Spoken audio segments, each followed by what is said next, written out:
আসসালামু আলাইকুম, স্বাগত জানাচ্ছি আরটিভির দুপুরের সংবাদে। পুরোটা সংবাদে আপনাদের সাথে রয়েছে আমি নুসরাত সুজানা।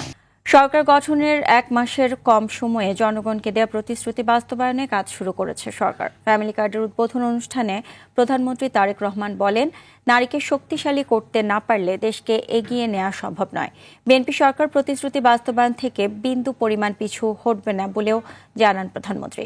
সরকার তার কাজের জন্য জনগণের কাছে জবাবদিহি করতে বাধ্য থাকলে অনিয়ম দুর্নীতি দূর হবে বলেও জানান তারেক রহমান। মাইদুর রহমান রুবেল জানাচ্ছেন বিস্তারিত। যে মহেন্দ্র খনের অপেক্ষায় পুরো জাতি তার অবসান ঘটাতে বনানী করাইল বস্তি সংলগ্ন টিএনটি মাঠে নির্ধারিত সময়ের কিছু পর আসেন প্রধানমন্ত্রী তারেক রহমান। উদ্বোধনের আগে মঞ্চে না উঠে জনতার কাতারে নেমে এলেন সরকার প্রধান। হাত মেলালেন উপস্থিত জনসাধারণের সঙ্গে। সরকার গঠনের 1 মাস পার না হতেই নিজের দেয়া কথা রাখলেন প্রধানমন্ত্রী তারেক রহমান। প্রতিশ্রুতি অনুযায়ী করাইল, ভাসানটেক, সাততলা বস্তিবাসীর 17টি পরিবারের নারী প্রধানের হাতে ফ্যামিলি কার্ডের রেপ্লিকা তুলে দেন তিনি। ল্যাপটপে প্রেস বাটনে চাপ দিতে সুবিধাভোগীদের ব্যাংক কিংবা ডিজিটাল ব্যাংকে চলে যায় প্রথম মাসের বরাদ্দ। সমাজ কল্যাণমন্ত্রী জানিয়েছেন, সামাজিক সুরক্ষা কার্ডের মাধ্যমে অতীতের সরকার 9-6 করলেও এবারে থাকছে না সেই সুযোগ। বিগত স্বৈরাচারের সময় যেভাবে তালিকা করে নিজেদের দলীয় লোকদেরকে কার্ড দেওয়া হয়েছে, সেগুলো থেকে বেরিয়ে এসে মাননীয় প্রধানমন্ত্রীর বক্তব্য হচ্ছে, যারাই বাংলাদেশের নাগরিক তারাই এই কার্ড পাওয়ার উপযুক্ত এবং সবাই কার্ড পাবেন। আর এইটি নিয়ে কোনো ধরনের রাজনীতি, দুর্নীতি করার কোনো সুযোগ নেই। প্রধানমন্ত্রী বলেন, দেশের অর্ধেক জনগোষ্ঠী নারী, অর্থনৈতিকভাবে তাদের স্বাবলম্বী করার উদ্যোগ নেবে সরকার। শিক্ষিত নারী সমাজকে আজকে আমরা অর্থনৈতিকভাবে এম্পাওয়ার করতে চাই, অর্থনৈতিকভাবে তাদের সচ্ছলতা গড়ে তুলতে চাই এবং সেই লক্ষ্যকে সামনে রেখেই বর্তমান সরকার গঠনের আগেই পরিকল্পনা গ্রহণ করেছে কিভাবে নারীদেরকে আমরা ক্ষমতায়ন করব, অর্থনৈতিকভাবে সচ্ছল করে গড়ে তুলব এবং তারই অংশ হিসাবে আজকে এই ফ্যামিলি কার্ড আমরা সমগ্র বাংলাদেশে পর্যায়ক্রমিকভাবে ইন্ট্রোডিউস শুরু করলাম। করাইল এলাকা, ভাসান্ট এলাকা এবং সাততলা, এই 3টি এলাকায় প্রায় 15,000 নারীকে এই কার্ডের সুবিধার আওতায় আজকে নিয়ে আসা হয়েছে। আমার সরকার পর্যায়ক্রমিকভাবে বাংলাদেশে যে 4 কোটি পরিবার রয়েছে, সেই 4 কোটি পরিবারের যারা নারী প্রধান, তাদের কাছে আগামী 5 বছরের মধ্যে ইনশাল্লাহ পর্যায়ক্রমিকভাবে সকলের কাছে আমরা এই ফ্যামিলি কার্ড নিয়ে যেতে সক্ষম হব ইনশাল্লাহ। তারেক রহমান বলেন, ফ্যামিলি কার্ডের মতো আগামী মাসে কৃষকদের কাছে পৌঁছে দেওয়া হবে কৃষি কার্ড। কৃষক কার্ডের কাজও আমরা শুরু করেছি ইনশাল্লাহ। ঠিক আজকের এই অনুষ্ঠানে আমরা যেভাবে 37,000 মানুষের কাছে, 37,000 নারীর কাছে আমরা ফ্যামিলি কার্ড তুলে দিতে সক্ষম হয়েছি, ঠিক একইভাবে আগামী মাসের ভেতরে আমরা কৃষক ভাইদের কাছেও, বহু কৃষক ভাইদের কাছে আমরা কৃষক কার্ড তুলে দিতে সক্ষম হব ইনশাআল্লাহ। অনুষ্ঠানে মন্ত্রিসভার সদস্য, বিদেশি কূটনৈতিক, জাতীয় ও আন্তর্জাতিক উন্নয়ন সহযোগী সংস্থার প্রতিনিধি ও দেশের বিশিষ্ট নাগরিক সহ বিভিন্ন শ্রেণী পেশার মানুষ উপস্থিত ছিলেন। সবার আগে Bangladesh. Maidur Rahman Rubel, RTV, Dhaka. Family card নারীদের একটি ক্ষমতা, যার মাধ্যমে তারা মাথা উঁচু করে দাঁড়াবে বলে মন্তব্য করেছেন এলজিআরডি মন্ত্রী মির্জা ফখরুল ইসলাম আলমগীর। বলেন, পর্যায়ক্রমে নারী প্রধান প্রতিটি পরিবারই ফ্যামিলি কার্ডের আওতায় আসবে। দুপুরে ঠাকুরগাঁওয়ে ফ্যামিলি কার্ড বিতরণের উদ্বোধন অনুষ্ঠানে এসব কথা বলেন তিনি। এদিকে চট্টগ্রামে অর্থমন্ত্রী আমির খসরু মাহমুদ চৌধুরী বলেছেন, ফ্যামিলি কার্ড প্রকল্প দারিদ্র্য বিমোচন ও নারীর ক্ষমতায়নে মাইল ফলক হয়ে থাকবে। প্রতিনিধিদের পাঠানো তথ্যচিত্র আরও জানাচ্ছেন সুলাইমান কবির। দায়িত্ব গ্রহণের 1 মাসের মধ্যেই নির্বাচনী প্রতিশ্রুতি ফ্যামিলি কার্ড প্রকল্প বাস্তবায়ন করল তারেক রহমানের নেতৃত্বাধীন বিএনপি সরকার। সকালে রাজধানীর করাইল বস্তিতে প্রকল্পের উদ্বোধন করেন প্রধানমন্ত্রী তারেক রহমান। একই সাথে প্রথম দিনে দেশের 13টি জেলার 15টি ওয়ার্ডের প্রায় 37,567 জন ফ্যামিলি কার্ডের আওতায় এসেছেন। তারা এখানে এসেছেন যারা। দুপুরে ঠাকুরগাঁওয়ে ফ্যামিলি কার্ড বিতরণের উদ্বোধন করেন এলজিআরডি মন্ত্রী ও বিএনপি মহাসচিব মির্জা ফখরুল ইসলাম আলমগীর। এ সময় তিনি বলেন, নারীদের ক্ষমতায়ন করার লক্ষ্যেই ফ্যামিলি কার্ড চালু করেছেন তারেক রহমান। আপনি এই দেশের একজন নারী হিসেবে, পরিবারের প্রধান হিসাবে আপনার অবস্থানটাকে দৃঢ় করতে পারবেন, একটা শক্তি আসবে আপনার মধ্যে। চট্টগ্রামে ফ্যামিলি কার্ড বিতরণ অনুষ্ঠানে অংশ নেন অর্থ ও পরিকল্পনা মন্ত্রী আমির খসরু মাহমুদ চৌধুরী। বলেন, তারেক রহমান ঘোষিত কল্যাণকর রাষ্ট্র গঠনের লক্ষ্যে ফ্যামিলি কার্ড প্রথম পদক্ষেপ হিসেবে থাকবে।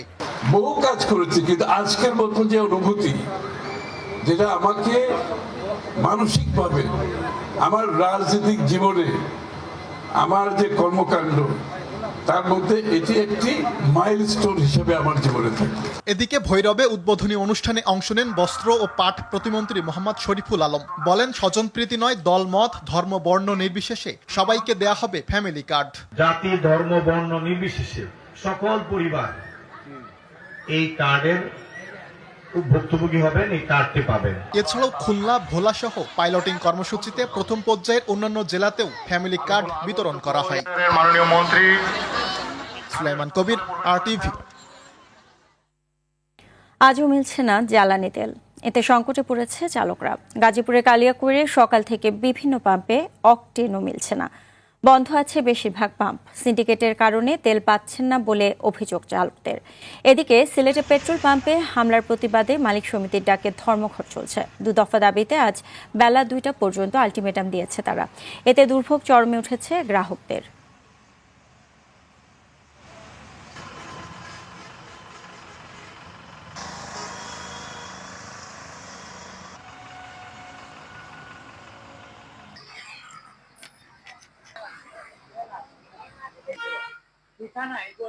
বাংলাদেশে মজুত আছে তেল, তারপরও এই তেল দিচ্ছে না। হ্যাঁ, এরা অথজা মানুষকে হয়রানি করছে। সরকার ঘোষণা দিচ্ছে তেল মজুদ আছে, আমরা তেল পাচ্ছি না, যে গাড়ি নিয়ে বসে আছি। তাহলে সরকারের কথার সাথে এই কথা তো মিললো না। পাম্পে আসলে দেখি পাম্প বন্ধ থাকে, পাম্পের মিটার বন্ধ, পাম্পে তেল দিচ্ছে না। এটা কারণটা কি আসলে বলতে পারি না আমরা। বিদ্যুৎ জ্বালানি নিয়ে অতীতেও সংকট ছিল না, বর্তমানেও নেই। যেটুকু উদ্বেগ উৎকণ্ঠা মানুষের মধ্যে কাজ করছে তা শিগগিরই কেটে যাবে। দুপুরে সচিবালয়ে এসব কথা বলেন বিদ্যুৎ, জ্বালানি ও খনিজ সম্পদ প্রতিমন্ত্রী অনিন্দ্য ইসলাম অমিত। তিনি বলেন, ভারত থেকে গড়ে প্রতি মাসে 15,000 টন জ্বালানি আসছে। তাদের অনুরোধ করা হয়েছে আরও বাড়ানোর জন্য। এ সময় এখনই জ্বালানি বা বিদ্যুতের দাম বাড়ানোর কোনো পরিকল্পনা সরকারের নেই জানিয়ে প্রতিমন্ত্রী বলেন, যুদ্ধ দীর্ঘায়িত হলেও দেশে কোনো সমস্যা নেই। আগামী মে পর্যন্ত জ্বালানোর মতো জ্বালানির মজুদ রয়েছে। অকটেন এবং পেট্রোলে তো কার্যত কোনো সংকট নেই। আপনারা জানেন, পেট্রোল কার্যত পুরোটাই আমরা বাংলাদেশেই আমরা নিজেরা উৎপাদন করি, আমরা পরিশোধন করি। আমরা মূলত জ্বালানি আমদানি নির্ভর করি আমরা ডিজেলের জন্য, ফার্নেস অয়েলের জন্য। জ্বালানি এবং বিদ্যুৎ নিয়ে সাম্প্রতিক অতীতেও কোনো সংকট ছিল না, এই মুহূর্তে কোনো সংকট নেই আল্লাহর রহমতে। ইরান ইসরায়েল যুদ্ধ প্রসঙ্গ। মধ্যপ্রাচ্য থেকে তেল রপ্তানি বন্ধ করে দেওয়ার হুমকি দিয়েছে ইরান। পাল্টা প্রতিক্রিয়ায় ইরানে 20 গুণ শক্তিশালী হামলার হুঁশিয়ারি দিয়েছেন মার্কিন প্রেসিডেন্ট ডোনাল্ড ট্রাম্প। যুক্তরাষ্ট্র নয়, যুদ্ধের সমাপ্তি টানবে ইরান, জানায় দেশটির সামরিক বাহিনী Islamic revolutionary guard corps IRGC। এর আগে হরমুজ প্রণালী দিয়ে যুক্তরাষ্ট্রে ও ইসরায়েলের কোনো তেলবাহী ট্যাঙ্কার চলাচল করলে তা প্রতিহতের কথাও জানায় IRGC। আরও জানাচ্ছেন ইমতিয়াজ আহমেদ। এটি ইসরায়েলের বাণিজ্যিক নগরী তেল আবিবের দৃশ্য। যুদ্ধের 11তম দিনে ইরানের ব্যালিস্টিক মিসাইলের আঘাতে এভাবেই কেঁপে ওঠে তেল আবিবের হোলন শিল্পাঞ্চল। এদিন ইসরায়েলে ক্লাস্টার বোমাসহ একাধিক ব্যালিস্টিক ক্ষেপণাস্ত্র নিক্ষেপ করে ইরান। ইসরায়েলের বেত শেমেশের একটি স্যাটেলাইট স্টেশনও সফলভাবে ধ্বংস করার দাবি করে IRGC। শুধু ইসরায়েলই নয়, হামলা চলছে মধ্যপ্রাচ্যের মার্কিন ঘাঁটিগুলোতেও। বাহরাইনের একটি তেল শোধনাগারেও হামলা করেছে ইরান। ইরাকের কুর্দিস্তানের এরবিল বিমানবন্দরের কাছে মার্কিন ঘাঁটিতেও ড্রোন হামলা চালায় ইরান। মার্কিন সংবাদ মাধ্যম CBS জানাচ্ছে, এ পর্যন্ত যুক্তরাষ্ট্রের 11টি MQ-9 ধ্বংস করেছে ইরান। যুক্তরাষ্ট্র ও ইসরায়েলও কয়েক ঘন্টার ব্যবধানে মধ্য ইরানে পাল্টা হামলা চালায়। এছাড়া পারস্য উপসাগরে 3টি ইরানি নৌযান লক্ষ্য করে হামলা চালায় মার্কিন নৌবাহিনী। এদিকে দক্ষিণ লেবাননে নিজেদের এক স্টাফ সার্জেন্ট নিহত হওয়ার কথা জানায় ইসরায়েলি বাহিনী। দক্ষিণ লেবাননে সংঘর্ষ হয়েছে হিজবুল্লাহ ও ইসরায়েলি বাহিনীর মধ্যে। এ সময় অন্তত 2টি ইসরায়েলি ট্যাঙ্কে হামলা চালায় হিজবুল্লাহ। আইআরজিসি জানিয়েছে যেসব আরব বা ইউরোপীয় দেশ তাদের ভূখণ্ড থেকে ইসরায়েল এবং যুক্তরাষ্ট্রের রাষ্ট্রদূতদের বহিষ্কার করবে তারাই শুধুমাত্র হরমুজ প্রণালী দিয়ে নির্বিঘ্নে চলাচলের পূর্ণ স্বাধীনতা পাবে। আইআরজিসির পক্ষ থেকে বলা হয়, যুক্তরাষ্ট্র নয়, যুদ্ধের সমাপ্তি নির্ধারণ করবে ইরান। ইমতিয়াজ আহমেদ, RTV। এদিকে ইরান যুদ্ধের উত্তেজনার মধ্যেই বাণিজ্যিক চুক্তি পর্যালোচনায় মেক্সিকোর সঙ্গে আলোচনায় বসছে যুক্তরাষ্ট্র। আগামী সোমবার অনুষ্ঠিতব্য এই বৈঠকের নেতৃত্ব দেবেন মেক্সিকোর অর্থনীতি সচিব মার্সেলো ইব্রার্ট ও মার্কিন বাণিজ্য প্রতিনিধি জেমিসন গ্রিয়ার। এতে পণ্যের উৎস বৃদ্ধি, উৎপাদন বৃদ্ধি এবং সরবরাহ শৃঙ্খল নিরাপত্তার মতো গুরুত্বপূর্ণ বিষয়গুলো গুরুত্ব পাবে।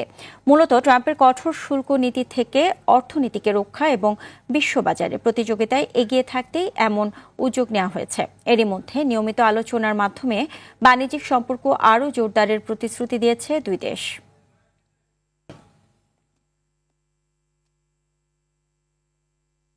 কবর থেকে মরদেহের কঙ্কাল চুরি করে মেডিকেল শিক্ষার্থীদের কাছে 15 থেকে 20,000 টাকায় বিক্রি করে এমন চক্রের 4 সদস্যকে 47টি মাথার খুলি ও মানবদেহের বিপুল পরিমাণ কঙ্কাল সহ গ্রেপ্তার করেছে পুলিশ। উত্তরার সাপ্পোরো ডেন্টাল কলেজের হোস্টেল থেকে জব্দ করা হয় এসব কঙ্কাল। শাকিবুর রহমানের রিপোর্টে থাকছে বিস্তারিত।